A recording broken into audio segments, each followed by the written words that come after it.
Bom dia, pessoal. Meu nome é Daniele Campos. Hoje é dia 4 de setembro de 2021 e eu vou apresentar, junto com as colegas, a temática da Semana de Arte Moderna e as reflexões do Centenário da Independência.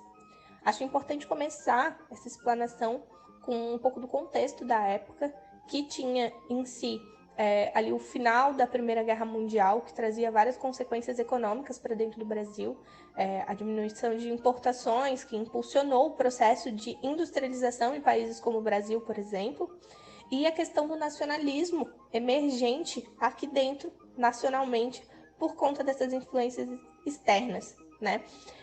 Internamente, aqui, a gente tinha o governo do Epitácio Pessoa, que passou por várias turbulências ali, por exemplo, com a questão do tenentismo, que a gente já viu em algumas aulas anteriores, no texto da Maria Cecília Forjás, o quanto existia um conflito entre as forças armadas e as classes dominantes na época. E, enfim, Epitácio Pessoa também foi o primeiro presidente a fazer um discurso de rádio na comemoração do centenário da independência em 1922. Todo esse evento da semana, ela teve um significado bastante importante que veio à tona posteriormente, que foi a construção de uma identidade nacional ancorada em uma memória coletiva do país. No caso, intelectuais como Mário de Andrade, Lima Barreto, Monteiro Lobato tentaram forjar uma identidade nacional para o Brasil.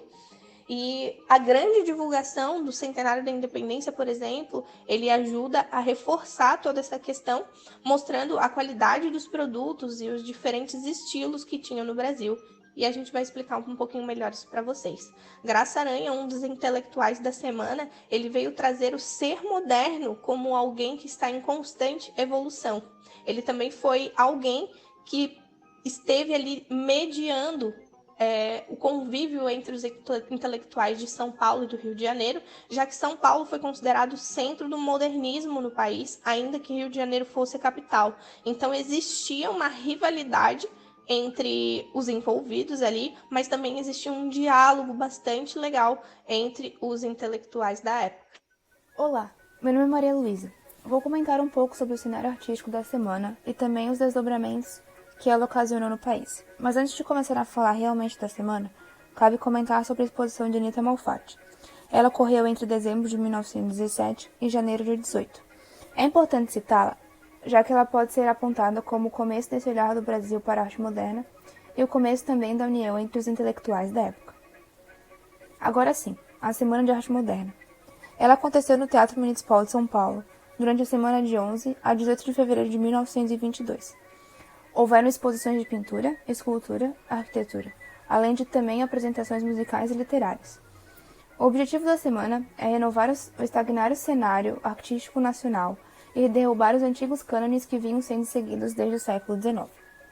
E por isso foi chocante para a sociedade paulistana da época. Os participantes da semana são muitos. Aqui está uma lista de todos os que se apresentaram de alguma forma nesse espaço.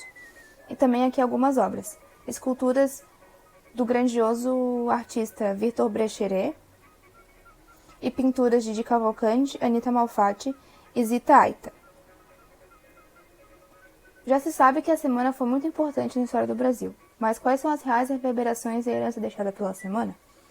Entende-se que elas ultrapassaram a intenção dos próprios organizadores e artistas, além de também transcender a época que ocorreu. Deu início a uma nova visão da arte nacional e também, de certa forma, politizou ainda mais alguns intelectuais da época, já que alguns deles se viram envolvidos em movimentos que desencadeariam na Revolução de 1930. Olá, eu sou Maria Eduarda e falarei sobre o centenário da independência do Brasil, a reforma do Morro do Castelo e a Exposição Universal do Centenário.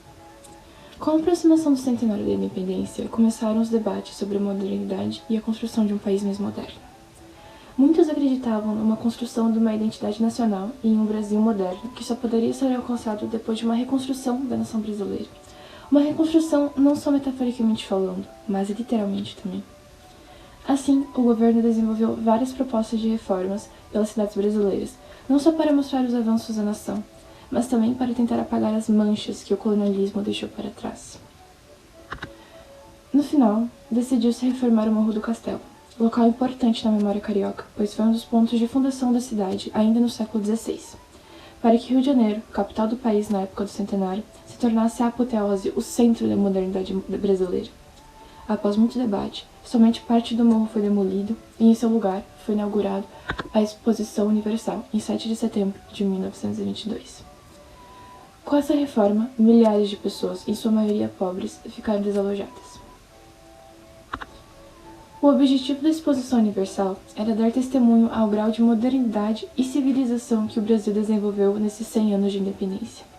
O objetivo também era expor um pouco de nossa cultura, mas principalmente expor nossos produtos industriais e recursos naturais para a comunidade internacional presente no evento, e assim tentar inserir o país na nova economia mundial do pós-guerra. Assim, o 7 de setembro de 1922 pôde articular presente, passado e futuro ao possibilitar o balanço obrigatório dos acontecimentos passados, a avaliação dos feitos presentes e a perspectiva de realizações futuras do país.